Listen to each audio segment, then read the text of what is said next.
Hello, my name is Sarah Dreitzler-Swenson and I'm the Career Development Coordinator for the Chillicothe campus of Ohio University. Today we're going to be discussing the basics of building a strong resume. If you're a current Ohio University student, you can access this material as well as other career-related handouts and aids through our OUC Canvas course. This course is a free resource for OUC students and alumni. Community members who are viewing this workshop, you're welcome to reach out to me by email or phone to schedule an appointment or to ask questions. I'm happy to be of help. Please note that the QR code on this slide is available for OU students to access Handshake. Handshake is our tool that we use online for job searching, internship searching. You can post resumes, use a lot of other interesting tools like asking questions of employers and that kind of thing. To log into Handshake, all you need is your OU ID and password.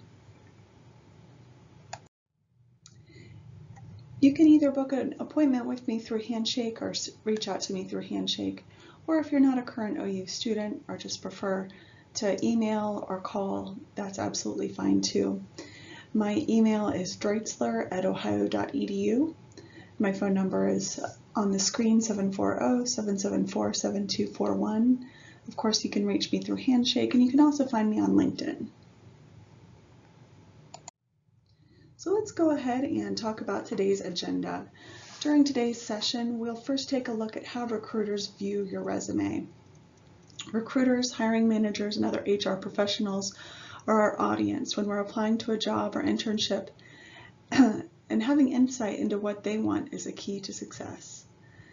Next, we'll take a look at resume format and content.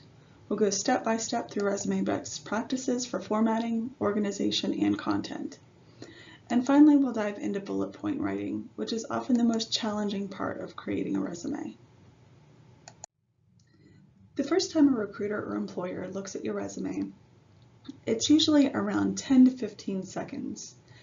They quickly want to see where you were, what you were doing there, and when you were there. As we go through these slides, you'll see how our resume template goes on to highlight these aspects: the where, the what, and the when. You'll also want to try to avoid any little mistakes, because those mistakes will just give them a reason to move on to the next candidate, even if you might be a better suited candidate for the role. So resume round one, you want to make sure that your resume is picture perfect as far as formatting and content. So the things that they're going to be looking for in those 15 seconds are going to be your graduation date from whatever form of education that you have most recently completed, your GPA, any current work or involvement, or your most recent work or involvement. Things that will get it screened out are if it's hard to read, if it's poorly organized, if there are things like spelling or grammar mistakes, or if there's just no substance. If it falls into any of these categories on the right, in the right column, your resume will end up in the recycling bin. So if you've made it through the first round of resume reviews and the manager or hiring person takes another look, puts you in the round 2 category, now their goal is to identify candidates that they want to interview. So they're going to take a little bit closer look. The second time your resume is looked at, they'll look at it for about 2 minutes, which still doesn't seem like long, but it's a lot longer than the 10 to 15 seconds they looked at it the first time.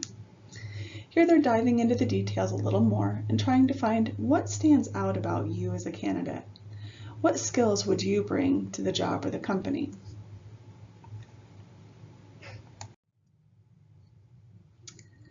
The 2 main parts of your resume are format and structure and content. The format and structure is really just how it looks on the page, and this can easily be changed in an application like Word. The other part is the content, and this is going to take a little more time to invest in, because you can't just make up content. You actually have to do the work, learn the lessons, and live the experience. Use our template. It works.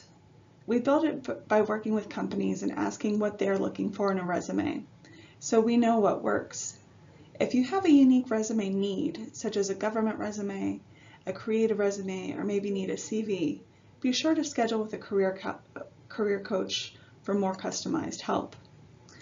Also, there are a lot of different formats and templates out there. We highly recommend this particular format that you're going to be seeing over the next several slides. However, if you do choose to go with another, there are a few things that you should be aware of. Make sure that you're choosing one that is well organized, where things are easy to read, easy to find on the page. Make sure that you're choosing one that is specifically formatted for the type of job that you are looking for. You'll see some that have things like headshot space or picture space on them. Those are for very specific types of jobs, like if you have a public-facing job where your appearance is going to be important, like a news anchor or something where you're going to be on television or have your picture printed frequently. It's appropriate to put your picture on those types of resumes. For most resumes, though, it's not recommended to put a picture because that can lead to bias or lead to your resume being chosen or weeded out based on your appearance, which is not ethical.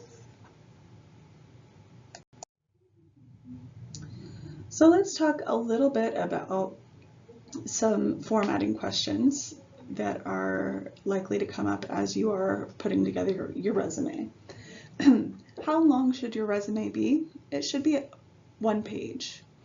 If it goes into 2 pages, make sure that you fill up both pages. Don't go any longer than 2 pages unless it's a specific type of application like a CV.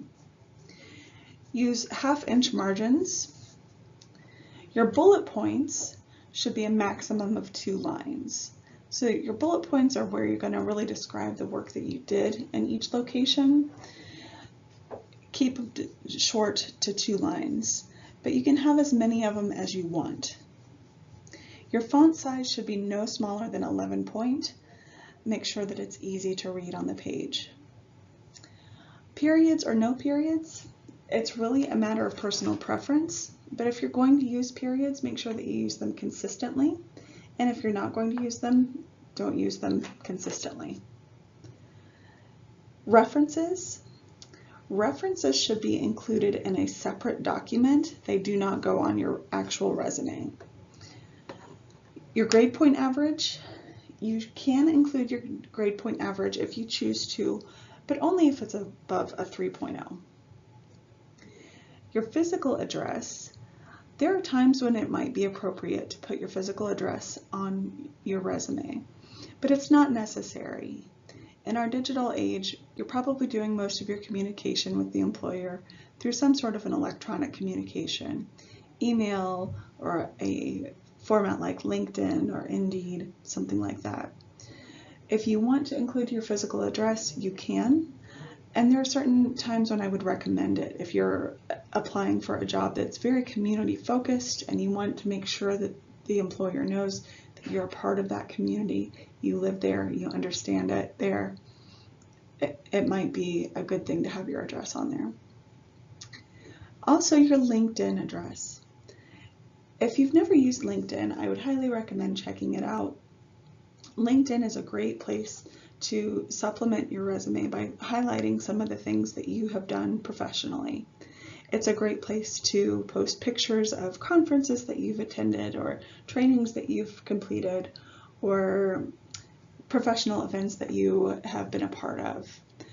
If you do decide to put your LinkedIn address on your resume, make sure you use the custom URL so that it's not a big long line of random letters and numbers and gibberish.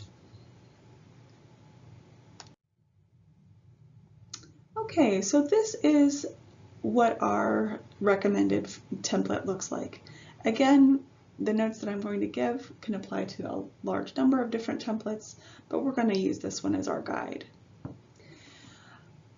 So let's dive into some of the specific formatting elements. The first thing that we're going to look at is the dates on your resume. You'll see here in this highlighted area on the right margin that we have all of the dates for this particular resume lined up. Now, why is this placement so important? When the dates are placed along the right margin, it helps to balance the page. If we were to move those dates toward the center or closer to the left margin, we would leave a lot of white space on the right side of the resume. If we think back to how recruiters review resumes, we know that the first review is very quick. And if they see a lot of white space, they might assume you don't have a lot of experience and toss your resume into the no file.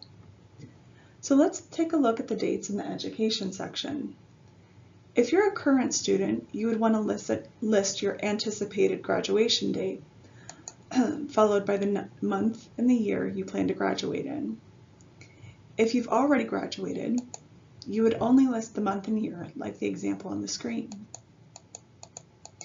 You'll want to include the dates for everything else on your resume, like part-time jobs, internships, volunteer experiences, student organizations, etc. You'll want to list your experiences in reverse chronological order, with your most recent experiences listed first.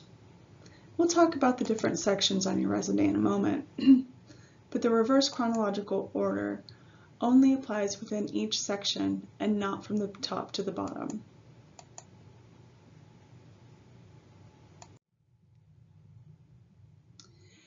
Next, we're going to take a look at the headings in the resume. First, we'll look at the contact information section, which should be located at the very top of your resume. Your name should be the biggest thing on the page. I would recommend a font size of 12 to 14. In our example, the name is in all caps and in bold. Under your name, you should list the rest of your contact information, whatever contact you want to include. Note that this example does not include a physical address, but it's okay to add it in this section if you'd like. Next, we'll look at the various section headers on the example. I would recommend that education be at the top of your resume right after the contact information.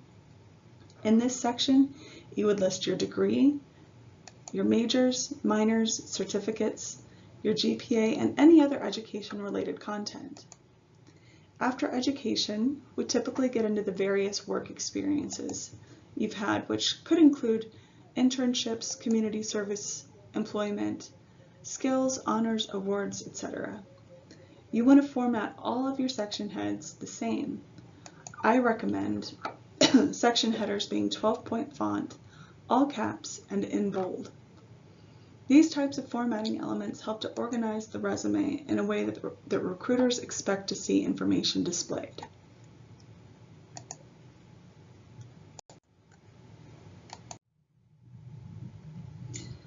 The section headings on our template are just ideas. You can change them as you need. There are a lot of different headers you can use on your resume to tell your story and not just the one listed here. Your resume is one of your greatest storytelling tools. Think about the sections of your resume as chapters in your book, and each header is the title of that chapter. I would strongly encourage you to customize your resume for every job that you've applied to meet the qualifications listed in that job. One of the ways you can customize your resume is through the use of different types of headers. These are just a few examples. Things like education, experience, work experience, relevant projects, courses, honors and awards, community outreach and engagement, leadership and involvement, international experience, campus involvement, publications, research, skills. I would also add volunteer work as a very important header to not overlook. Next, we're going to look at the locations listed on our resume. You'll want to include a city and a state for most things on your resume. Consistency in how you list the city and state and where it's located on the resume are the most important things to consider. So you'll note here under education, we have Ohio University, College of Business, and then there's this little divider marker, Athens, Ohio. If we use Athens, Ohio again, or Chillicothe, Ohio, or Columbus, Ohio, or any city and state combination, Los Angeles, California, it doesn't matter. You're going to want to make sure that it's consistent, that you are spelling out the city, then comma, and then spelling out the state. If you do choose to abbreviate your state, make sure that you abbreviate it consistently. So it would be abbreviated here beside Athens under education. It would be abbreviated under experience. It would be abbreviated everywhere you use the state, even if you change states.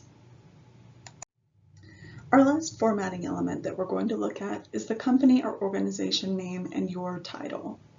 For every experience, you should list the company or organization and your title. Again, be consistent with the way that you format these resume elements. In our example, the name of the company or organization is in bold, 11 size font, and in sentence case. The title is also 11 size font and in sentence case, but instead of bold, we used italics. When we use different formatting elements like bold and italics, it helps break up the I movement. It makes it easier to read and find makes it easier to read and find the information on your resume. Resumes that are easy to read and are more likely to get reviewed. The final step for formatting is to go through and make sure that you remove any bracketed information that you didn't provide. These space fillers are there to guide you as you write, but they need to be deleted if they're not used.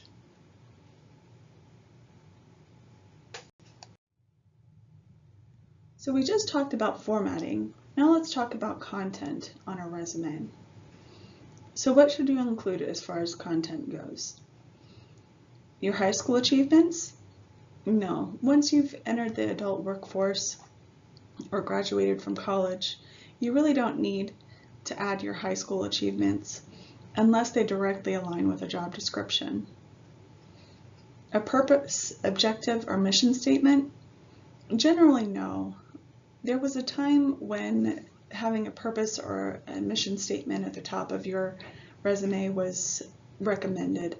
However, we've kind of gotten away from these, especially since usually you're applying using digital means to a specific job posting. So chances are that the person who's reviewing your resume already knows what your goal is. Your goal is to get the job that you're applying for. A skills section. You don't really need a skills section unless you're describing technical skills that align directly with a job description. For example, if you're applying for a job in the nursing field and you have specific nursing training that goes beyond what you've received as part of your associate's or bachelor's degree, that would be a good thing to put on your resume. Or if you are applying for a job that requires a specific set of skills like grant writing and you have experience grant writing, that would be fine to put in your skills section. Microsoft Office. Unless you have received a certification or a credential, completed an official class in Microsoft Office, you really don't need to put Microsoft Office as a skill anymore. For the most part, most people know how to use Microsoft Office in this day and age. The last part of our resume is going to be our bullet points. And this is where we're going to highlight the skills that you would bring to the job.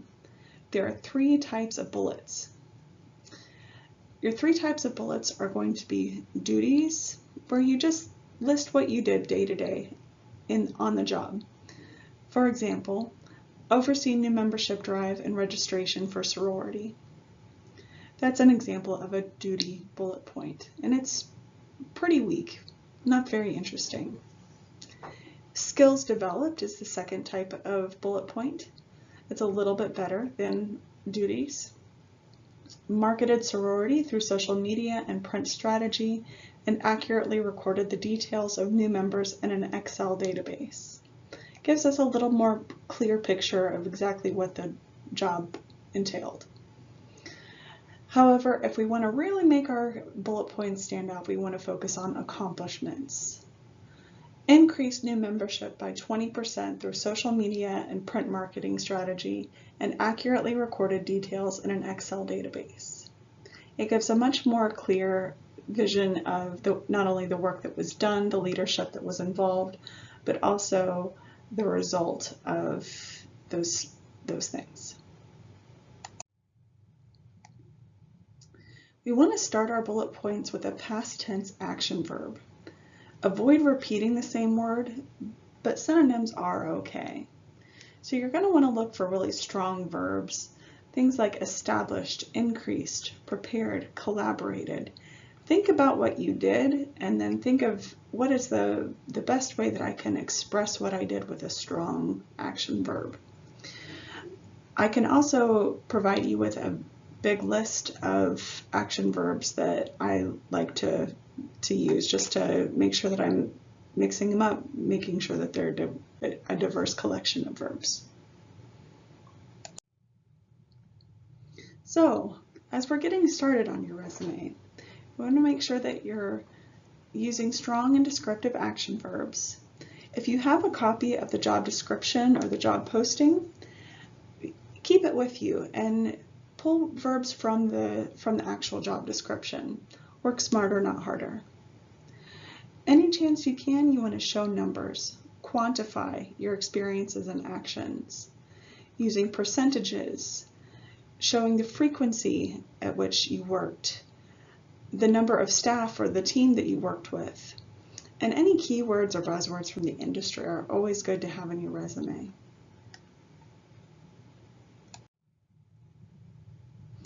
Focus on your accomplishments or the results of your work. What accolades do you now possess? So phrases like resulting in, creating, improving, generating.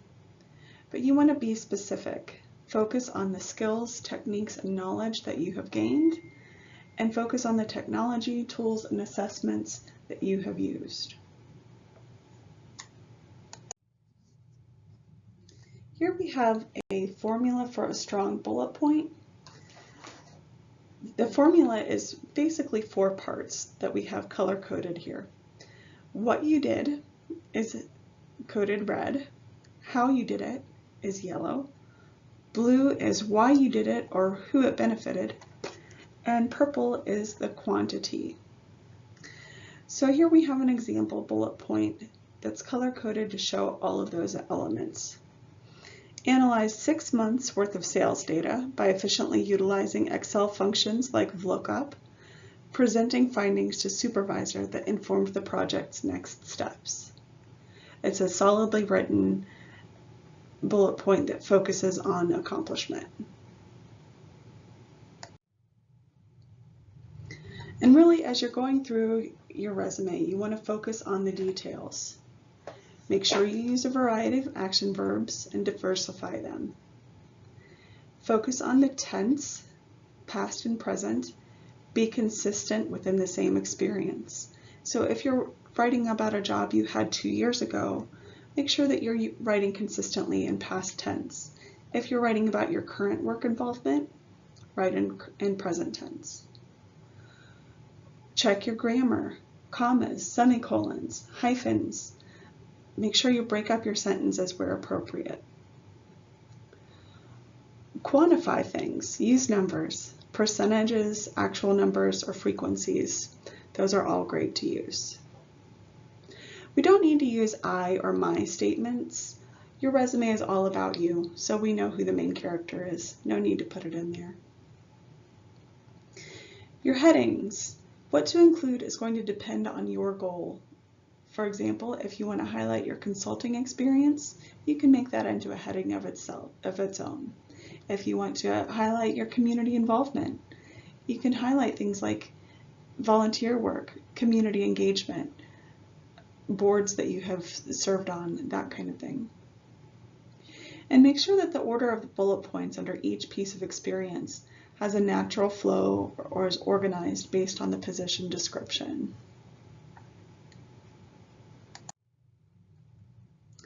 And finally, you can always schedule a career coaching appointment.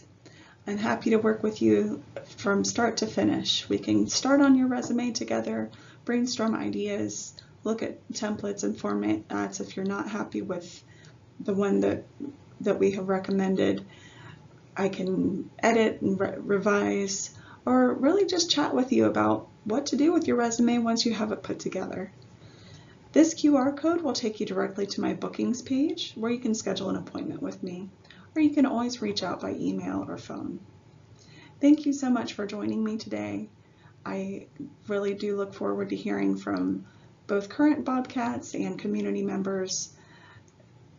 Ohio University Chillicothe is here to serve our community, and I'm proud to be a part of that. Thank you.